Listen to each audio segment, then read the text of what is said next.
Mana 12 avtomobilimizning ishlarini tugatdim. Turishi o'zingizda baho berasizlar. Vash ideal tushgan. Buni hamma narsasini ulab, ruloy upravleniyalarni ishlatib berganmiz. Muammolari yo'q. Zadniy yurganda sensorlarigacha ishlab turibdi.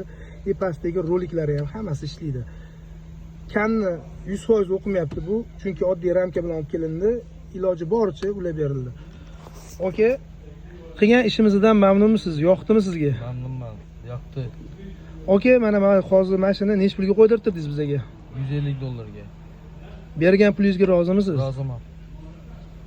Qolganlarga nima deysiz? Qimmatmi, arzonmi, nima deb aytasiz? Ishiga yarasha. Qancha vaqt kutdingiz hozir shuni ustanovkasini? 4,5 soat. Okelar, 13 dyumli qo'yilayotganda ko'pchilik qimmat deb aytadi. Buni ulanayotgan sxemalarini ko'pchilik yaxshi bilmaydi. Mana shu monitor misolida ham ko'p narsasini ishga tushirib, analga ulanadigan joylargacha ham ulab berganmiz. Okamizga eng kerakligi yoqdi, ishimizdan mamnunlar. Qolganligi Kelinglar, ustanovga qildiringlar, zo'r. Videomiz yoqqan bo'lsa bitta like bosib qo'yinglar. Bu videoni bo'lsa 10x haydaydigan barcha tanishlarga jo'natib qo'yinglar. 13 qo'yish kerak bo'ladigan bo'lsa bemalol ustanovga qilib beramiz. Joningiz sog' bo'lsin.